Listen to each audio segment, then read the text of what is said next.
क्या आप एक्चुअल में उतने इंटेलिजेंट और कॉम्पिटेंट हो जितना आप खुद को समझते हो? आप खुद को दूसरों के कंपैरिजन में कितना हेल्दी मानते हो? आप लोगों को कितना अच्छे से समझ पाते हो? क्या आपके अंदर सेल्फ कंट्रोल और डिसिप्लिन दूसरों से ज़्यादा है, या फिर क्या आप अपनी एज के लोगों से ज़्यादा वाइज हो? अपनी असली एबिलिटीज़ के बारे में अवेयर होने और ये पता होने से कि हमारी एबिलिटीज़ दूसरों के कंपैरिजन में कहाँ स्टैंड करती हैं, हमें ये आइडिया मिल सकता है कि कब हम अपने डिसीजंस के बेसिस पर ही रिलाई करके आगे बढ़ सकते हैं और कब हमें हम्बल होकर दूसरों से एडवाइस लेनी चाहिए और आगे बढ़ते रहने के लिए उनसे मदद मांगनी चाहिए। हाउएवर, साइकोलॉजी बताती है कि हम खुद की काबिलियत का अंदाज़ा लगाने में ज़्यादातर गलत होते हैं। यहाँ तक कि हम यूजुअली अपनी एबिलिटीज़ को ओवर एस्टिमेट करते हैं। इस फिनोमिनन का नाम होता है डनिंग क्रूगर इफेक्ट, जो बोलता है कि जिन लोगों में ज़्यादा काबिलियत नहीं होती वो खुद की काबिलियत को ओवर एस्टिमेट करते हैं, और जो लोग किसी टास्क में हाईली कैपेबल होते हैं वो खुद की काबिलियत को अंडर एस्टिमेट करते हैं। इस इफेक्ट को 1999 में साइकोलॉजिस्ट्स डेविड डनिंग और जस्टिन क्रूगर ने पहली बार डिस्क्राइब और जनरल पब्लिक के बीच पॉपुलर बनाया था। उनके हिसाब से जो भी इंसान किसी पर्टिकुलर फील्ड या फिर टॉपिक पर नॉलेज और स्किल दोनों चीज़ों को लैक करता है, उसे दुगनी प्रॉब्लम्स झेलनी पड़ती हैं।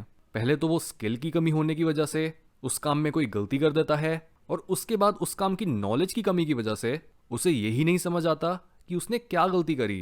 एग्जाम्पल के तौर पर, अगर आपके सर्कल में और सोशल मीडिया पर आप इन्वेस्टिंग की इंपॉर्टेंस को सुन लेते हो और बिना ज़्यादा सोचे समझे ही अपना पैसा स्टॉक्स या क्रिप्टो जैसी चीज़ों में लगा देते हो, तो इसके चांसेस बहुत ज़्यादा हैं कि आप कोई गलत डिसीजन लेकर अपना काफ़ी सारा पैसा डुबा दोगे। और इन्वेस्टिंग की नॉलेज ना होने से आप ये भी नहीं पकड़ पाओगे कि आप कहाँ गलत थे और अगली बार आप कैसे उस गलती को अवॉइड कर सकते हो। बिना नॉलेज और स्किल के आप में ये समझने की एक्सपर्टीज ही नहीं होती कि आप एक पर्टिकुलर टास्क में कितने बुरे हो, जबकि जिन लोगों में किसी टास्क, फील्ड या टॉपिक की थोड़ी बहुत भी एक्सपर्टीज होती है, उन्हें ये पता होता है कि उन्हें कितना कुछ नहीं पता। हाउएवर, एक जीनियस इंसान जो एक्सपर्टीज के हाईएस्ट लेवल पर होता है, वो एक दूसरी तरह की गलती करता है। वो सोचता है कि सब लोग ही उसके जितने नॉलेजेबल हैं और वो खुद की एक्स्ट्रा ऑर्डिनरी पोटेंशियल के बारे में अनअवेयर होता है। यही तो रीज़न है कि क्यों हम ऐसे लोगों को बहुत अप्रिशिएट करते हैं जो एक्स्ट्रा ऑर्डिनरीली जीनियस या फिर अपनी फील्ड के टॉप पर होने के बावजूद इतने हम्बल होते हैं और खुद को ऐसे प्रेजेंट करते हैं जैसे उनकी एबिलिटीज़ में कुछ भी स्पेशल है ही नहीं। सो अगर डनिंग क्रूगर इफेक्ट दोनों एक्सट्रीम्स पर लोगों को अपनी एबिलिटीज़ के बारे में अनअवेयर बनाता है, तो ऐसे में हम क्या कर सकते हैं अपनी असली काबिलियत के बारे में जानने के लिए? हमें कई सिंपल स्टेप्स को फॉलो करना होगा जो हमारी सेल्फ अवेयरनेस बढ़ा सकें। Step number 1, ask others for feedback. Self awareness बढ़ाने का शायद ये सबसे सिंपल और इफेक्टिव तरीका होता है कि आप अपने जान पहचान के बहुत से लोगों से खुद के बारे में पूछो कि आप कैसे इंसान हो और आप कितने कैपेबल हो उनकी नज़र में। ये करना इसलिए ज़रूरी है क्योंकि जहाँ हमें खुद के कई ऐसे एरियाज क्लियरली दिखते हैं जिन्हें इम्प्रूवमेंट की ज़रूरत है, वहीं हमारे कैरेक्टर और पर्सनैलिटी के कई ऐसे पार्ट्स भी होते हैं जो हमारी अवेयरनेस के बाहर होते हैं, और दूसरे लोग हमारे इन्हीं ब्लाइंड स्पॉट्स को हमारे सामने लाने में बहुत काम आ सकते हैं। शुरुआत करो अपने पेरेंट्स और अपने सिबलिंग्स से, फिर फ्रेंड्स या पार्टनर से, और उसके बाद अपने ऑफिस के लोगों या फिर रिलेटिव्स से जो आपसे ज़्यादा क्लोज नहीं हैं। सबके अलग अलग ओपिनियंस को बिना ज़्यादा डिफेंसिव और ऑफेंड हुए लो, और ये बात पहले ही दिमाग में रखो कि कभी भी दूसरों से खुद के बारे में नेगेटिव सुनना कोई मज़ेदार चीज़ नहीं होती, और कई लोग तो जानबूझकर आपको गलत फीडबैक भी देंगे आपको भटकाने के लिए। लेकिन जितने ज़्यादा लोगों से आप खुद के बारे में पूछोगे उतना ही आप उनके आंसर्स को एवरेज आउट करके अपने बारे में एक असली कलेक्टिव ओपिनियन को जान पाओगे। अगर 100 में से 30 लोग एकदम अलग अलग बातें बोल रहे हैं जो बिल्कुल सेंस नहीं बनाती, लेकिन 70 लोगों की बातें और उनकी आपको लेकर ऑब्जर्वेशन काफ़ी सिमिलर है, तो इस मेजॉरिटी के फीडबैक को सीरियसली लो और इस फीडबैक के थ्रू खुद को ग्रो करने की कोशिश करो। Step number 2, pay attention to what bothers you. क्या आपको बहुत गुस्सा आता है या फिर इरिटेशन होती है जब कोई इंसान आपकी लुक्स पर कमेंट करता है, आपको ये बोलता है कि आपको पैसों को मैनेज करना नहीं आता? क्या आपको दूसरों से ये सुनना नहीं पसंद कि आप इमेच्योर हो? या फिर क्या आपको गुस्सा आता है जब कोई आपके बिलीव्स को चैलेंज करता है और आपको गलत बोलता है? हर ऐसी चीज़ जो आपकी इनर स्टेबिलिटी को ख़त्म कर सकती है, वो आप पर अनकॉन्शियसली कंट्रोल करती है और आपको खुद के ब्लाइंड स्पॉट्स को पकड़ने में बहुत हेल्प भी कर सकती है।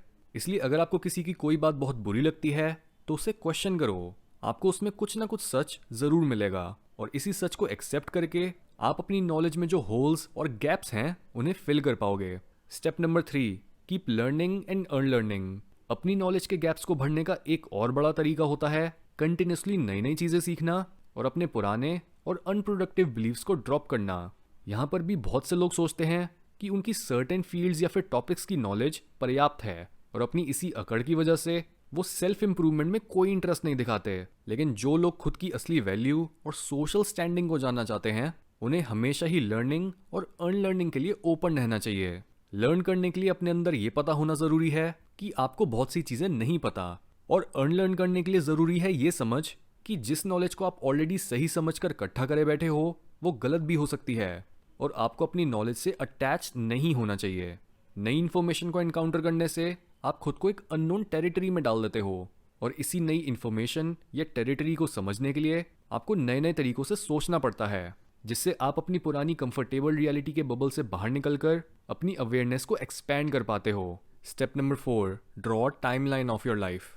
जब भी कोई ऐसा इंसान एक साइकोलॉजिस्ट के पास आता है जिसमें सेल्फ अवेयरनेस की बहुत कमी होती है और वो खुद की ऑब्वियस प्रॉब्लम्स को ही देख नहीं पा रहा होता, तो साइकोलॉजिस्ट उसे बोलता है कि वो अगले सेशन से पहले अपनी लाइफ के हर मेजर इवेंट के बारे में लिखे। यानी पैदा होने से लेकर अब तक हर उस चीज़ के बारे में लिखने से जिसने आपकी पर्सनैलिटी को शेप करा, आप खुद के बारे में बहुत सी बातें जान सकते हो। स्पेसिफिकली आप अपने मन में चल रही स्टोरी को अपडेट कर पाते हो अपने नेगेटिव एक्सपीरियंसेस पर एक नया पर्सपेक्टिव हासिल करके। ये एक्सरसाइज उन लोगों के लिए बहुत काम आ सकती है जो खुद की स्किल्स को अंडर या फिर ओवर एस्टिमेट करते हैं और खुद की डेवलपमेंट को खुद की सेल्फ परसेप्शन से नहीं जोड़ते। इसलिए खुद की स्टोरी को समझो खुद की लाइफ के बारे में लिखकर। Step number 5, find the emotion you are avoiding. Psychology में इसे बोलते हैं इमोशनल क्रिप्टोनाइट। यानी वैसे तो किसी को भी दुखी होना या फिर शर्म महसूस करना अच्छा नहीं लगता, लेकिन कई लोगों के दिमाग में हर समय ही बस किसी पर्टिकुलर इमोशन को लेकर रेड अलार्म बज रहा होता है और वो उस इमोशन को किसी भी कीमत पर अवॉइड करने की कोशिश कर रहे होते हैं। ज़्यादातर केसेस में लोग सैड और वीक फील करने से ही डरते हैं और वो एक्सट्रीम सिचुएशंस में जाते हैं, खुद की फीलिंग्स को दबाते हैं या फिर खुद को डिस्ट्रैक्ट करते हैं अपनी सैडनेस को नम करने के लिए।